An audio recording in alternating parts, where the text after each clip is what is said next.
Bom, pessoal, nós vimos então no primeiro módulo algumas disposições, os dispositivos constitucionais e legais que se aplicam ao imposto de renda.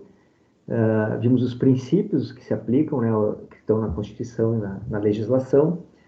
Entre os princípios que a gente viu generalidade, universalidade, capacidade contributiva, que é o princípio que nós estamos tratando mais aqui nessa aula. Vimos o conceito de renda, os contribuintes, né, que são as pessoas jurídicas e as pessoas físicas. E agora, então, nós vamos falar um pouquinho mais sobre as pessoas físicas, a tributação das pessoas físicas do imposto de renda, e depois vamos ver alguns comparativos históricos dentro do Brasil, né, comparando o Brasil com ele mesmo, no passado, e comparando com outros países do mundo. E também vamos ver algumas das distorções que o nosso sistema tributário tem em relação ao imposto de renda. Vamos abrir aqui então a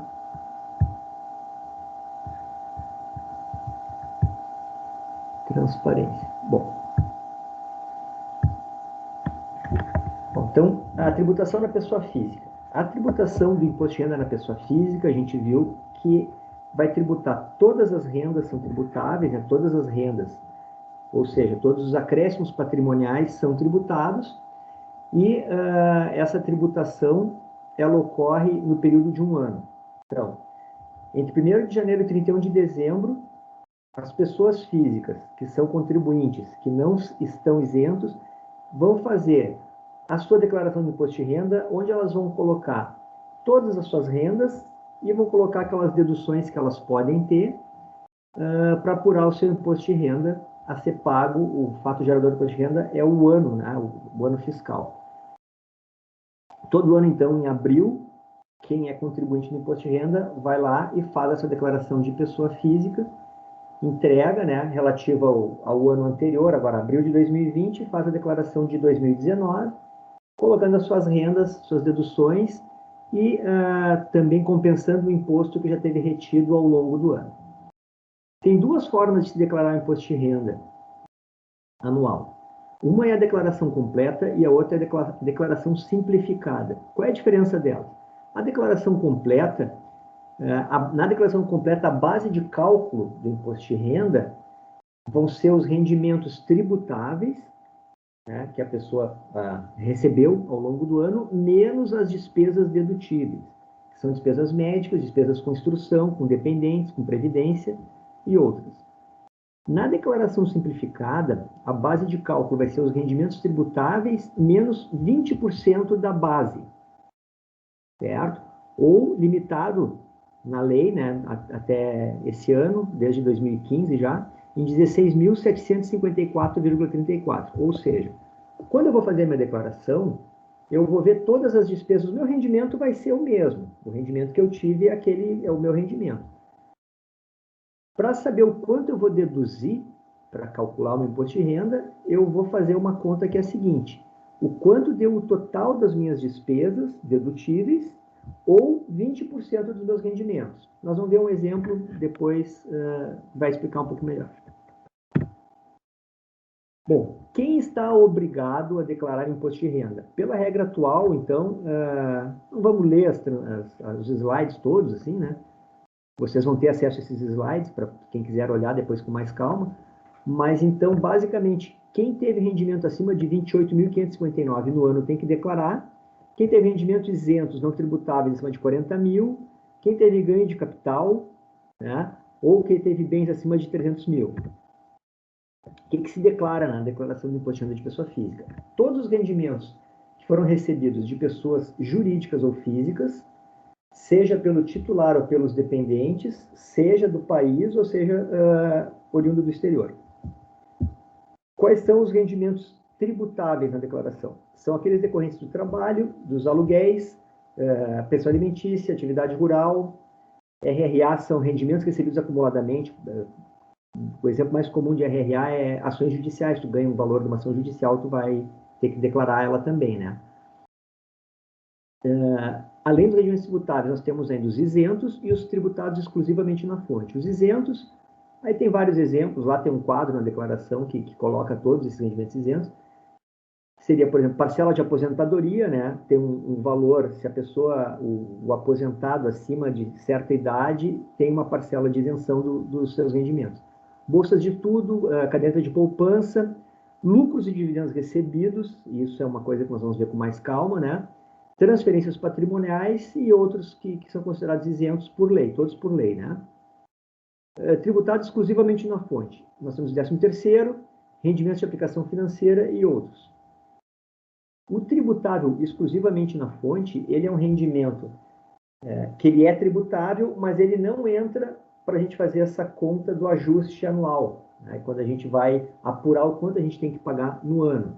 Esse exclusivo na fonte, ele vai ser tributado pela fonte que pagou, certo? Caso se rendimento de aplicações financeiras. O banco, tu teve um rendimento de uma aplicação durante aquele período, o banco vai fazer uma retenção e tu não vai usar esse rendimento na hora de fazer a tua declaração, mas também não vai usar essa fonte. Ela foi definitiva, ela aconteceu naquele momento e tu não vai levar para o ajuste. Porque essa declaração anual que a gente faz é uma declaração de ajuste. A gente, ao longo do ano, vai recebendo, vai tendo retenções na fonte sobre salário, por exemplo, que é o exemplo mais simples de entender. O salário, a pessoa vai recebendo o salário ao longo do ano e a fonte, a empresa que paga esse salário, ela já vai fazendo retenções na fonte de acordo com uma tabela mensal, considera, para fim de fazer essas retenções, despesas com dependentes, por exemplo, despesas com instrução, certo? E tem outras despesas que a pessoa vai colocar na sua declaração de ajuste quando for fazer a declaração no ano seguinte. Tabela progressiva. Como é que funciona, então, o imposto de renda? Quem vai apurar o imposto de renda ao final do ano, pessoa física contribuinte, ela vai pegar todos os rendimentos que ela teve, colocar as despesas que ela teve e vai chegar numa base de cálculo. Essa base de cálculo, a essa base de cálculo se aplica uma tabela progressiva, certo?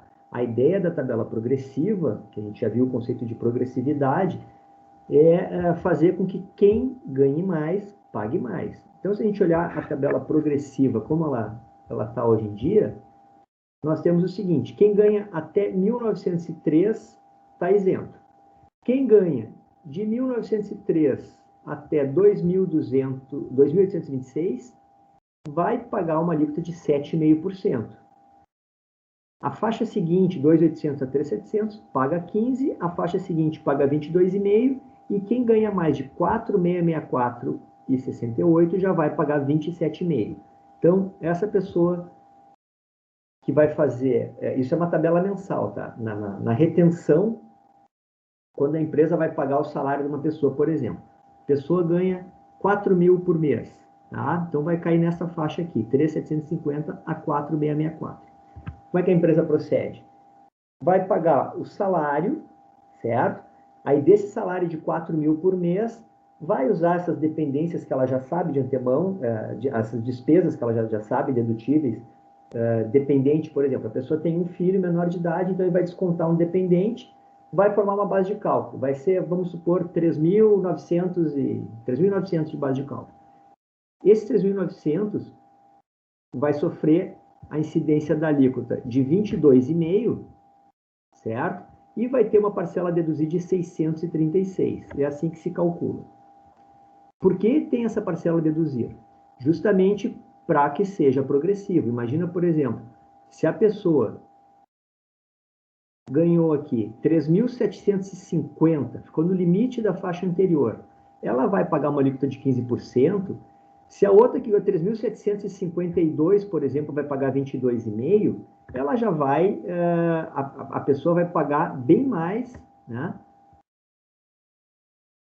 do que a faixa anterior. Então, para ajustar essas faixas, a gente tem essa parcela a deduzir, certo? A declaração de pessoa física, essa anual, né, que nós estamos falando, possui diversos anexos, né, onde a gente vai colocando outras situações que vão acontecendo, ganho de capital, renda variável, de aplicações em bolsa, isso tudo também vai sendo apurado à parte. E existe também a tributação na fonte. A tributação na fonte, que nós já falamos, caso mais clássico são os salários, né? A pessoa recebe o salário, o empregador já retém na fonte, mensalmente. Quando chega no final do ano, a pessoa vai somar tudo que ganhou durante o ano, mas vai aproveitar aquela fonte que já foi retida, que é uma antecipação do que ele vai dever no final do ano, certo? Eu acho que eu tenho aqui uma declaração, vou mostrar para vocês aqui uma declaração de...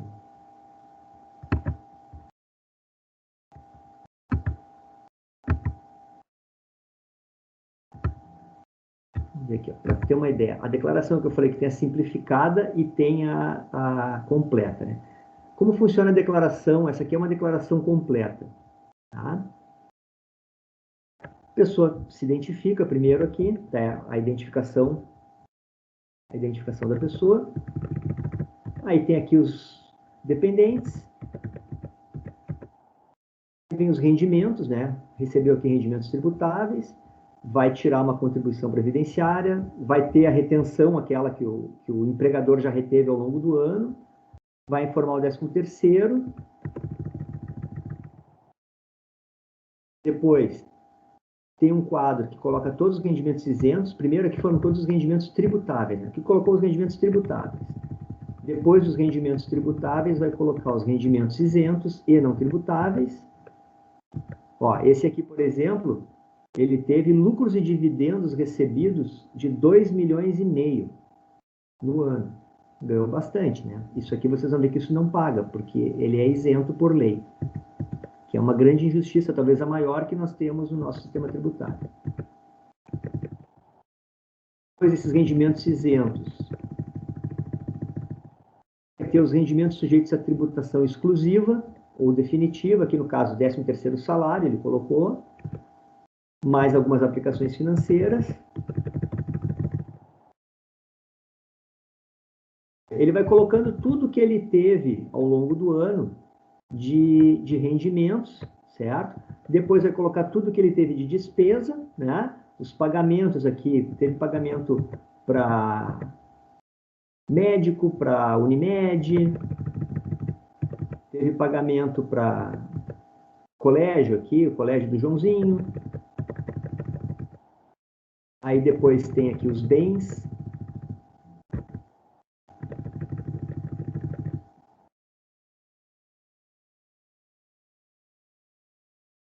E no final, vai ter aqui um resumo da declaração. Ou seja, no nosso caso aqui, o que aconteceu? A pessoa ganhou 180 mil tributáveis, certo?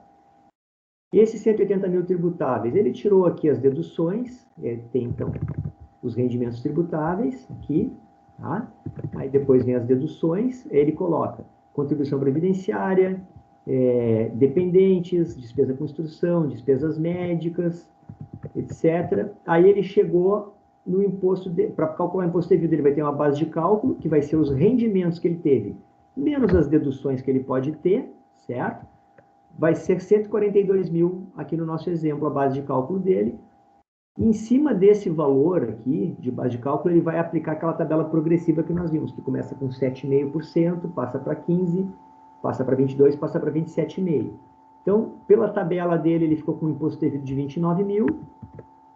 Já havia tido, o empregador dele já tinha tido uma retenção de 31 mil. Então, se ele chegou à conclusão no final do ano que ele devia 29, mas já teve retido ao longo do ano 31, nesse caso ele vai ter uma restituição.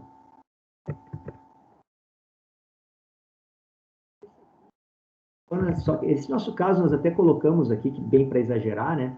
Colocamos que ele teve mais 2,5 milhões de rendimentos isentos não tributáveis. Nós vamos ver depois que é a distribuição de lucros que ele teve aqui, um exemplo bem exagerado, mas é só para vocês verem o seguinte, que essa parte aqui, para quem recebe dividendos, a maior parte da renda, ela não é tributável, ela está em rendimentos isentos, enquanto que o tributável é o salário, né, e outros rendimentos que a pessoa teve. Bom, isso aqui então é a declaração, é um exemplo de declaração completa. Um exemplo de declaração simplificada.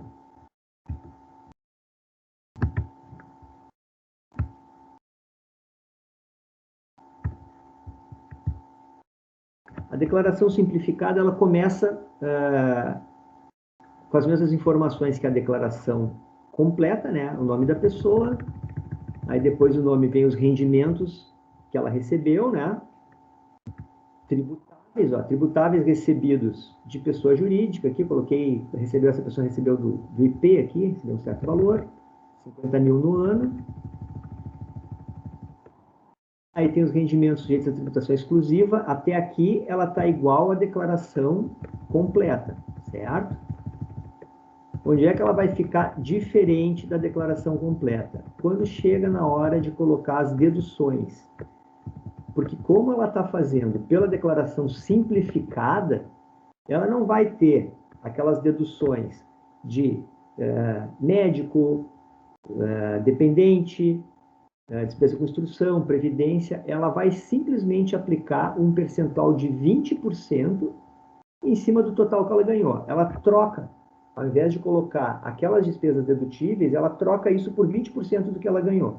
Isso é uma vantagem, né, de certa forma, porque ajuda as pessoas a ter algum poder de decisão sobre a forma como vai ser tributado. Né? Qual é a conta que eu faço? Se as minhas despesas, que são dedutíveis para eu apurar o meu imposto, se essas despesas forem mais do que 20% do que eu ganhei, eu vou usar as despesas. Se não, eu vou usar os 20%, certo?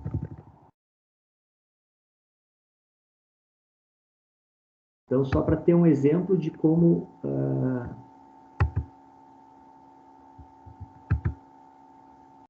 funciona a simplificada e a declaração completa. Agora, então, nós vamos entrar em algumas questões sobre a tributação das pessoas físicas. Nós vimos, então, lá os princípios, generalidade, universalidade, capacidade contributiva, certo? E nós vimos como que se declara. A pessoa vai lá, faz uma declaração, coloca tudo que ela ganhou ao longo do ano, coloca suas despesas ou o desconto simplificado e apura um imposto que ela vai ter que pagar. Então, agora as perguntas que a gente vai ter que fazer para saber se a forma como a gente tributa a pessoa física é justa ou não é justa também. A gente vai apontar algumas distorções, né? Primeira questão que a gente vai fazer é: a tributação da pessoa física, ela é adequada ao princípio da capacidade contributiva? Ou seja, quem ganha mais paga mais o nosso imposto de renda, que é o que a Constituição prevê. Outra questão: existe uma previsão de alíquotas diferenciadas e progressivas? Certo? A gente viu que a progressividade também está é a forma como tu consegue instrumentalizar o princípio da capacidade contributiva, né? Quanto maior a renda, maior a alíquota. Outra questão: é adequada a nossa tributação das pessoas físicas aos princípios constitucionais da progressividade, generalidade e universalidade? Agora nós vamos para as respostas, né? Que a gente já tem agora alguma noção, e deixar bem claro, pessoal, nós estamos tendo noções aqui de tributação. Ninguém tem a pretensão aqui de sair um expert em imposto de renda de pessoa física ou de pessoa jurídica. Nós estamos aqui vendo algumas noções, certo? As respostas às questões que a gente colocou são as seguintes: existe progressividade? Sim, existe progressividade, mas desde que a gente considere apenas os rendimentos tributáveis. Salários, por exemplo. Certo? Por quê? Por exemplo, se uma pessoa ganha um salário de 2 mil e outra pessoa ganha um salário de 10 mil, essa pessoa, na mesma empresa, são cargos diferentes, vai haver uma progressividade. Por quê? Porque essa pessoa que ganha 10 mil vai cair lá naquela faixa de 27,5%. A pessoa que ganha 2 mil vai cair lá na faixa de 7,5%, certo? Então, quem ganha mais vai pagar mais, tá? Mas só vale essa progressividade, aliás, não é só vale, ela só se aplica quando a gente está tratando só de rendimentos tributáveis. E é aí que nós vamos ver o problema que a gente tem na nossa legislação, que tem vários rendimentos, certo? Que a nossa lei tira dos rendimentos tributáveis. A nossa lei torna esses rendimentos isentos. Mas mesmo se a gente for comparar duas pessoas que receberam salário, nós temos poucas faixas, são só 4 faixas de tributação. O rendimento mínimo tributado é muito baixo, que é 1.903 no Brasil, ou seja, ganhou mais de R$ 1.903, já paga imposto de renda, isso dá pouco menos de 2 salários mínimos nosso aqui, né? A faixa máxima também atinge rendimentos muito baixos. Uma pessoa que ganha 4.664 já está na faixa máxima, certo? O que seria o ideal? Que nós tivéssemos mais faixas e que tivesse alíquotas maiores, tá? Para que a progressividade realmente seguisse aquele princípio da capacidade contributiva que a nossa Constituição dispôs. Ou seja, a gente tem uma progressividade, mas ela é muito longe daquela que deveria ser. E isso tratando apenas de rendimentos tributáveis. Tá? Porque o grande problema que nós temos no Brasil, mais do que ter poucas faixas e ser um valor baixo, que é um grande problema, é que não há isonomia no tratamento entre as diversas formas de renda. E isso nos leva a ter uma desigualdade muito grande. O princípio da universalidade, vocês lembram que nós vimos? O princípio da universalidade, todos os rendimentos devem ser tributados. Na prática, não são todos os rendimentos que são tributados, certo? O rendimento, por exemplo, o salário é um rendimento tributável. Um aluguel que eu recebo é um rendimento tributável. Mas uma distribuição de lucros não é. Então, não é todo rendimento que é tributável. Na verdade, assim, para deixar claro o conceito, todos esses rendimentos eles são tributáveis originalmente, pelo que diz a Constituição, o CTN, todos os rendimentos são tributáveis, certo? Por quê? Porque representam um acréscimo patrimonial e são renda. O que acontece é que a lei vai lá e alguns desses rendimentos, a lei vai lá e diz, esse rendimento aqui é isento. É o caso dos lucros que nós vamos ver em seguida. Princípio da generalidade, na prática, acaba também não sendo aplicado. O princípio da generalidade, vocês lembram que nós vimos, é que todas as pessoas devem pagar o imposto de renda. E na prática, como alguns rendimentos são tirados, acaba que nem todo mundo acaba pagando o imposto de renda da pessoa física. Então, várias espécies de rendimentos são favorecidos com isenções. Temos outras situações também, além dessas isenções, que também levam a um tratamento diferenciado, como é a questão de tributação de juros sobre capital próprio, que nós vamos entrar no mérito, que é um pouco mais complexo, mas é uma situação que existe, né? A empresa ela pode remunerar os seus sócios com juros sobre o seu capital, e esse juro paga menos do que a tabela progressiva. A questão da pejotização, para quem não conhece, é um termo que vem de PJ, pessoa jurídica. O que acontece hoje? As empresas, os empregadores, muitas vezes obrigam as pessoas a serem pessoas jurídicas.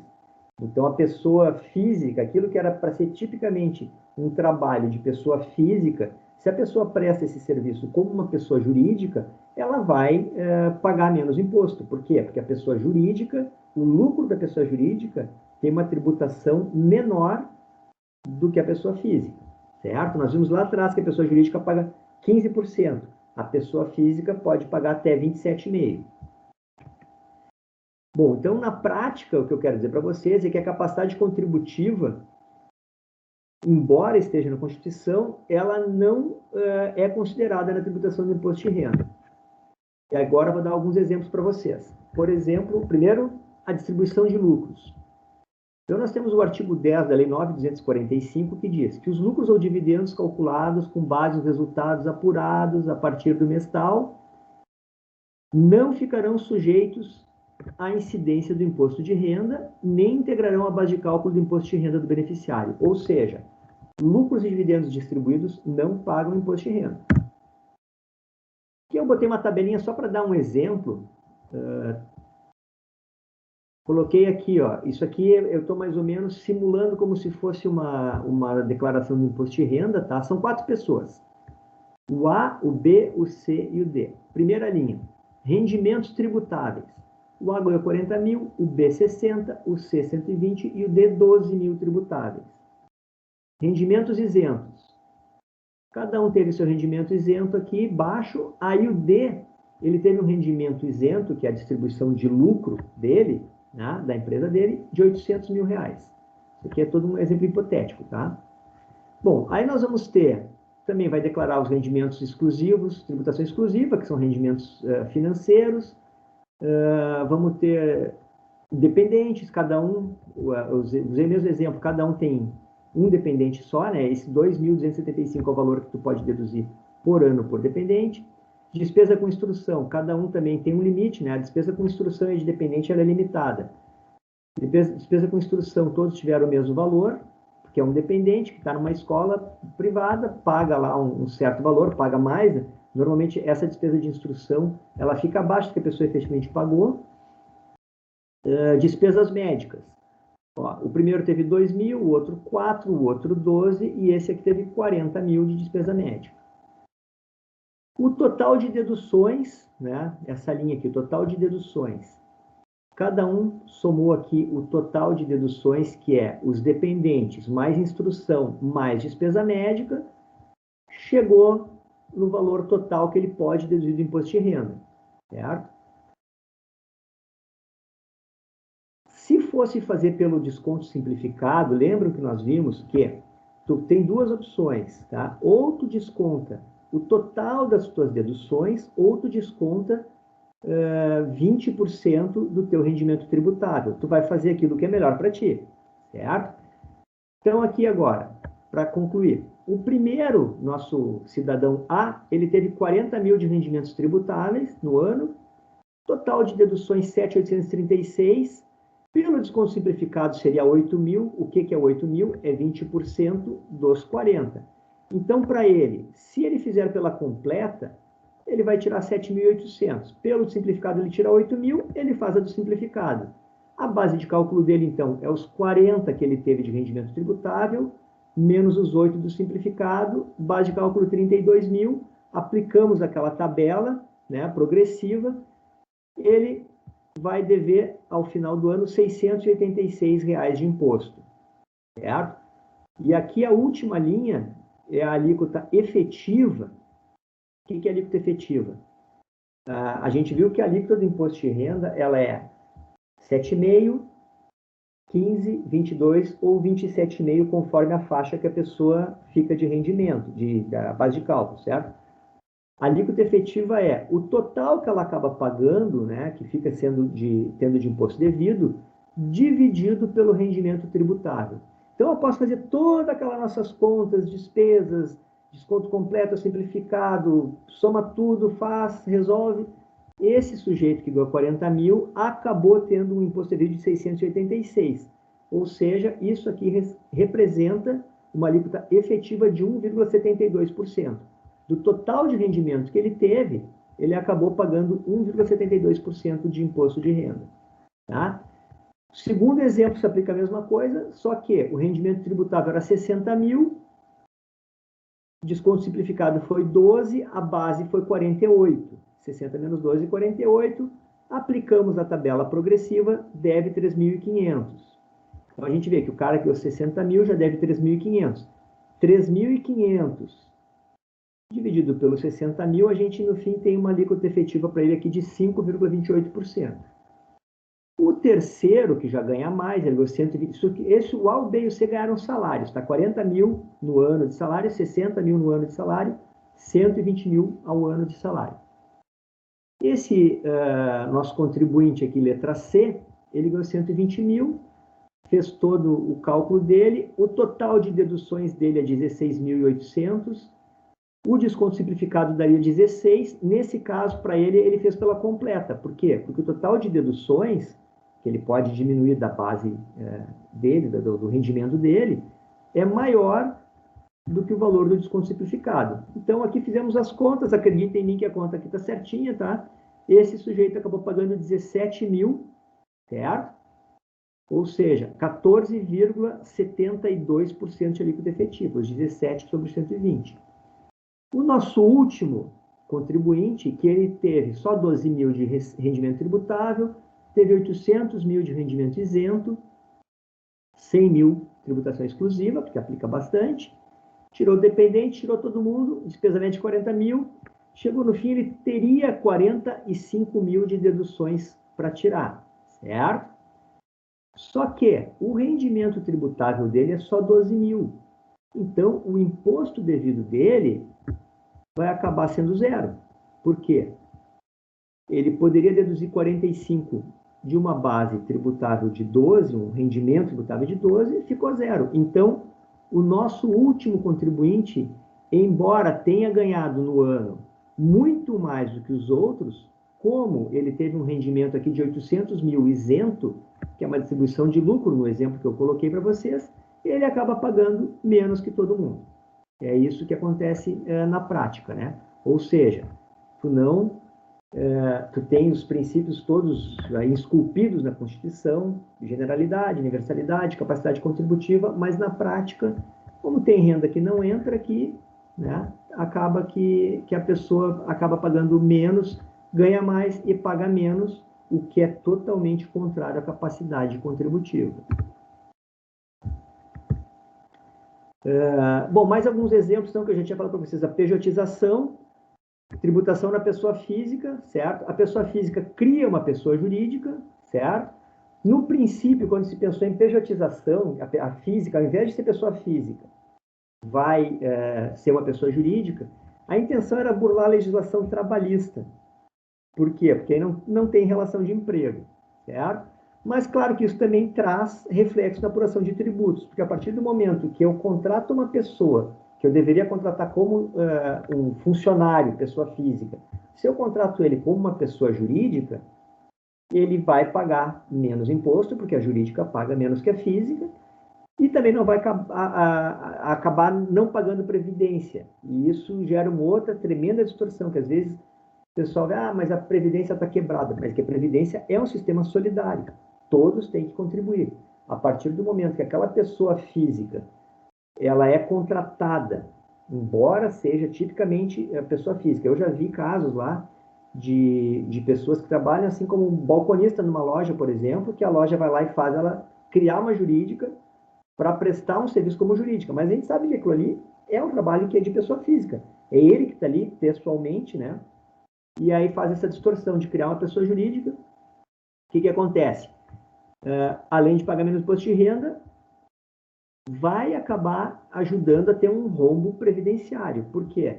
A empresa ela deveria pagar sobre a folha de pagamento dela para a Previdência. Desconta uma parte do funcionário e uma parte da empresa. Quando a empresa contrata uma pessoa física dizendo que ela é uma pessoa jurídica, ou faça com que essa pessoa física trabalhe como uma pessoa jurídica, não vai ter menos imposto e vai ter menos previdência, porque ele, como jurídica, não vai pagar previdência. E o empregador não vai pagar sobre a folha de pagamento.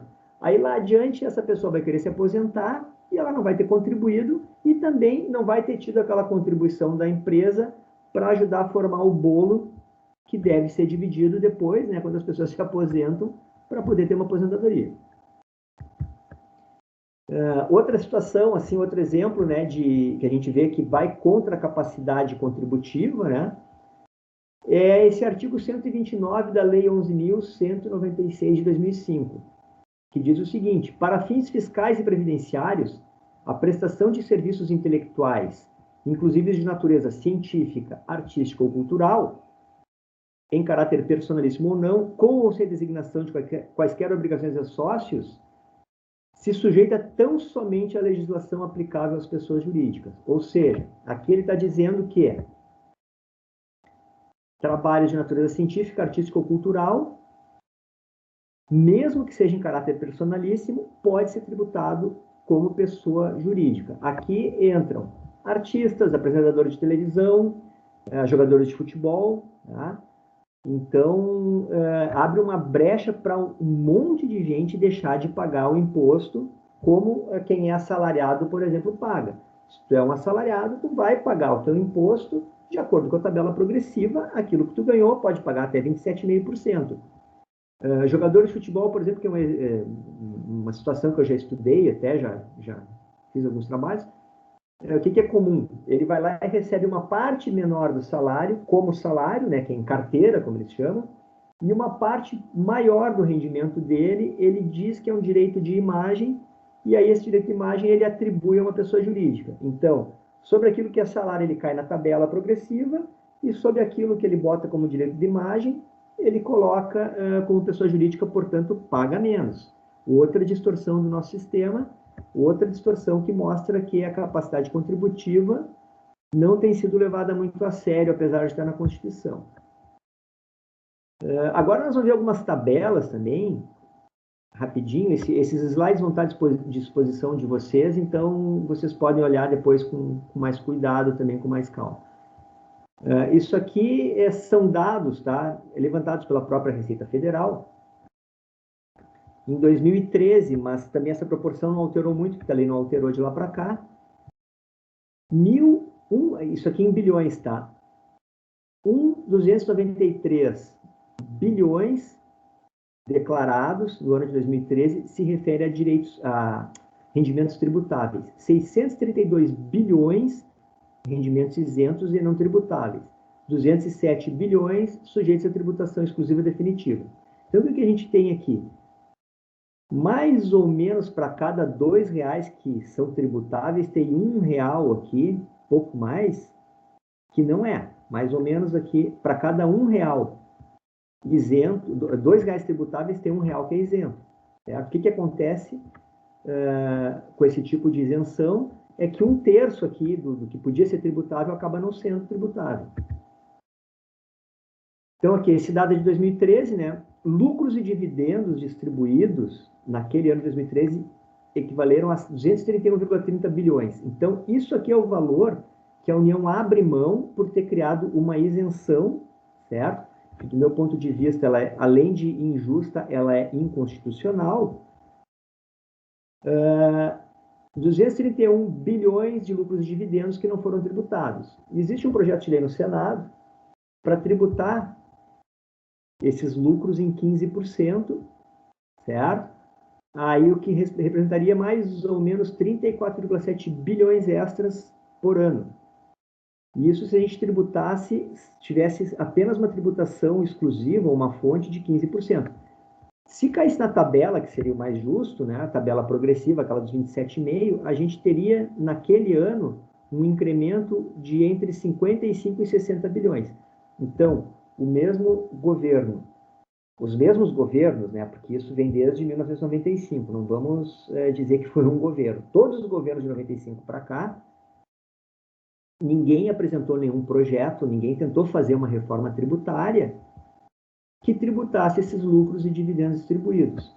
Então, estão abrindo mão por ano de algo que era 60 bilhões, hoje seguramente é mais, e muitas vezes querem criar novos tributos, não corrigem a tabela do imposto de renda, que está congelada há mais ou menos 5 anos, querem criar CPMF, enfim, tem todo um sistema de querer arrecadar mais, mas aqui não se fala, a gente não vê, né?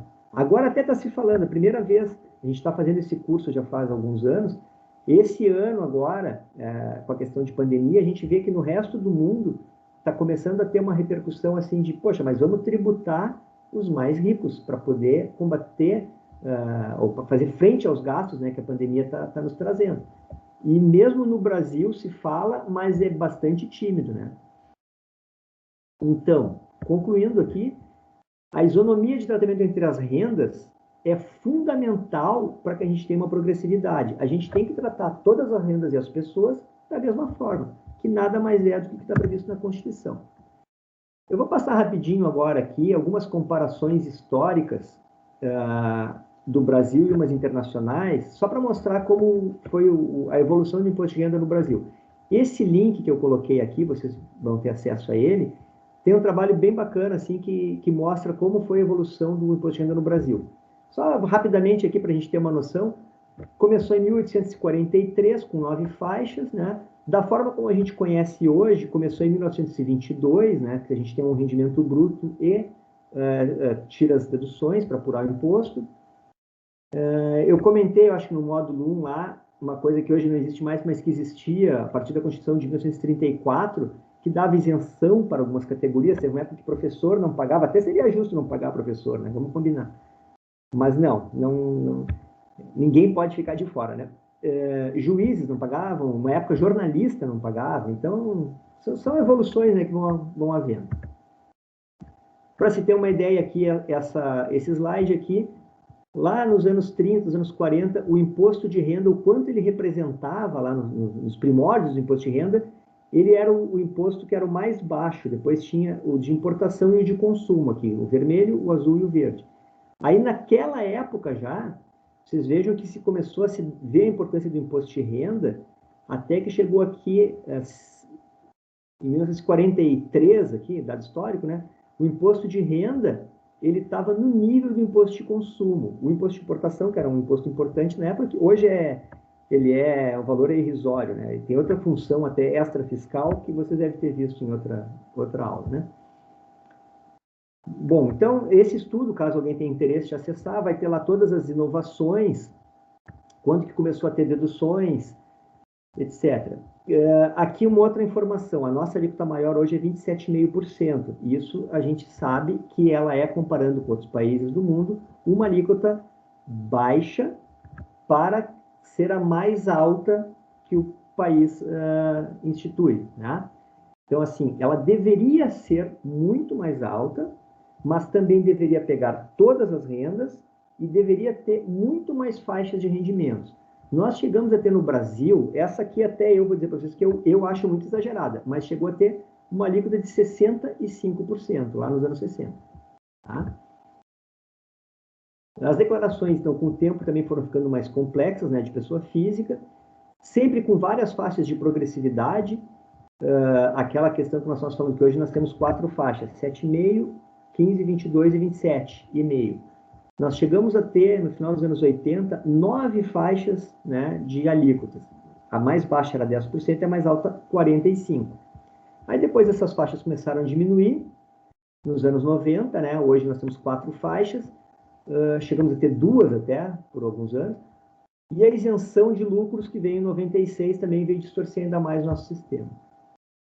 Aqui é só um comparativo também para quem quiser olhar com mais cuidado depois, só mostrando como os lucros dividendos eram tributados no Brasil, né? Até 96 eram tributados, sempre foram, a partir de 96 deixou de ser. Outra comparação para mostrar como foi mudando o imposto de renda, lá desde os anos 20 até agora 2012, agora mais ainda, né? 2013, a quantidade de pessoas que entrega a declaração. Então, a gente tinha bem pouquinha gente entregando sempre, era pouca gente que entregava, era só quem tinha bastante condição financeira mesmo, né? Quem tinha capacidade contributiva fazia imposto de renda. Aí isso foi aumentando, aumentando, isso aqui é em milhões, tá, pessoal? Então, chegou aqui alguns picos e tal, mas aqui a gente vê como dos anos 90, os anos 90 nós estávamos aqui, começando nos 90, a quantidade de contribuintes que passou a ter imposto de renda. Hoje nós temos algo perto já de 30 milhões de pessoas que têm que entregar imposto de renda todo ano. Ou seja, é muita gente, né? Ainda mais comparando os salários, né, que o Brasil paga, é muita gente. Incluíram todo mundo. O que se fez foi, vamos botar todo mundo para pagar imposto de renda, então todo mundo dá um pouquinho, a arrecadação acaba que não é tão boa como poderia ser se cobrasse de quem tem mais, né? E acaba diluindo em quase todo mundo. Quase todo mundo acaba pagando. Muita gente, quase todo mundo não, mas muita gente acaba pagando. Outro comparativo com o Brasil, conosco mesmo, né? A quantidade de alíquotas, né? Que a gente deveria ter uma quantidade maior de alíquotas, não apenas 4. Aqui a gente vê também lá desde a instituição do imposto de renda, como ele é hoje, até 2015, nós chegamos a ter 15 alíquotas aqui. Talvez seja demais até, mas chegam 12, né? E hoje nós chegamos a ter 2 aqui, que eu falei para vocês, e agora são 4 alíquotas diferentes. É muito pouco, tá? Ou, se quisesse manter 4, teria que aumentar muito a diferença, né, de faixa de uma para outra. Deveria atingir rendimentos bem maiores, se fosse ter só 4. O ideal seria, a gente tinha, no final dos anos 80, 9 alíquotas, estava de bom tamanho. Bom, as maiores alíquotas da tabela progressiva desde lá, né? Então a gente vê que chegou a ter 65%, ó, 50% aqui nos anos 40, 60%, 65% a maior alíquota, depois foi diminuindo, isso aqui realmente é exagerado, né? Mas a gente teve aqui, isso aqui eu me lembro dessa época ainda, a época que eu estava entrando na Receita, era 35 a alíquota máxima, depois caiu para 27,5 e aí ficou. Então, comparando, fazendo um comparativo, nós vamos ver que com o tempo foi diminuindo a quantidade de faixa de incidência, as alíquotas ficaram muito próximas, as alíquotas máximas são muito baixas, e o sistema atual tem muitos contribuintes proporcionalmente à população, ou seja, incluiu um monte de gente, todo mundo pagar um pouquinho, ao invés de deixar uma faixa de isenção maior e cobrar mais de quem pode pagar mais, né? Nós temos menos contribuintes isentos, né? O sistema é menos progressivo e a gente acaba que não tem uma isonomia entre as rendas. E isso ofende o que nós vimos aqui, que é o princípio da capacidade contributiva. Agora, rapidinho, então, para encerrar algumas comparações internacionais, né? O Brasil, comparado com outros países, tem uma carga sobre a renda e o patrimônio menor e uma carga maior sobre o consumo. Foi aquilo que a gente falou lá no começo, que eu acho que outros colegas já falaram, porque realmente é uma parte que é bastante importante da gente passar, né, nesse curso. Aqui, para a gente ter uma ideia, por tipo de tributo, né, o Brasil, 21% de tudo que se arrecada no Brasil é relativo à tributação sobre a renda. 48% é sobre o consumo. Se a gente pegar outros países, aqui, por exemplo, Reino Unido, 38% do total arrecadado diz respeito à tributação sobre renda, 30% sobre o consumo. Se nós pegarmos os Estados Unidos, 49% é renda, 16% é consumo. A propriedade também, nós vemos aqui que o México e o Brasil é 2%, 4%, mas assim, o Reino Unido já tributa 11%, Estados Unidos 11%, o Japão 10%. Então a gente vê que a gente está na contramão dos países mais desenvolvidos, que tributam mais renda, mais patrimônio e menos o consumo. Pô, sobre herança aqui, também só informativo, né? Reino Unido chega a ser 40%, dependendo da situação. A gente vai diminuindo, e o Brasil, né, imposto sobre herança, acaba sendo de 3,86%. Esse é outro que tem se falado bastante agora, porque como todas as nações estão precisando de dinheiro, né? Então, opa, mas só um pouquinho. Da onde a gente pode tirar? Imposto sobre herança é um que está em voga agora, mas até ser implementado é outra situação, né? Alíquotas de dividendos. Como eu falei para vocês, lucros de dividendos no Brasil, a distribuição é isenta. Olha como é que funciona em outros países, né? Dinamarca, França, Canadá, Alemanha. O Brasil é zero. Só o Brasil e a Estônia, se não me engano, não tributam lucro. Todo mundo tributa, uns menos, outros mais, mas o Brasil não tributa. E essa é a tributação, né, que atenderia o princípio da capacidade contributiva. Quem tem mais pode pagar mais. Aqui é a mesma tabela anterior, aqui, né, colocando quais são as alíquotas máximas. Essa tabela anterior é um resumo dessa aqui, né? Aqui já estamos encerrando. Estrutura do imposto de renda para países selecionados da OCDE. Aqui a gente tem uma ideia de quanto o imposto de renda de pessoa física de cada um desses países representa em relação ao PIB. Então, a gente pega a Alemanha, 9,1% do PIB. O imposto de renda de pessoa física corresponde a 9,1% do PIB. Vamos pegar o outro aqui, Espanha 7,2%, Itália 11%, Nova Zelândia 11%, quem vão mais alta? Dinamarca, 24,2%. O PIB deles corresponde ao imposto de renda de pessoa física, que a gente entende que é o mais justo, né, para visar mais a justiça fiscal, e é o que mostra a riqueza das pessoas mesmo. Corresponde a 24% do PIB. No Brasil, 2,7%. Bom, já estamos passando, né, da hora aqui. Vou agradecer a vocês a atenção.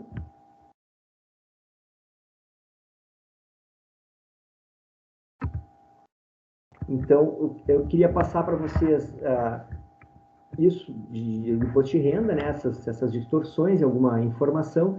É a primeira que a gente, primeira vez que a gente faz esse curso com aula que não é presencial. A aula presencial tem uma grande vantagem, que esse assunto ele é complexo, ele é nebuloso, né? Então, na aula presencial é bom porque as dúvidas vão surgindo e as pessoas vão perguntando e a gente já vai esclarecendo tudo na hora. Como agora nós estamos nessa sistemática, né? Infelizmente, espero que dure pouco isso.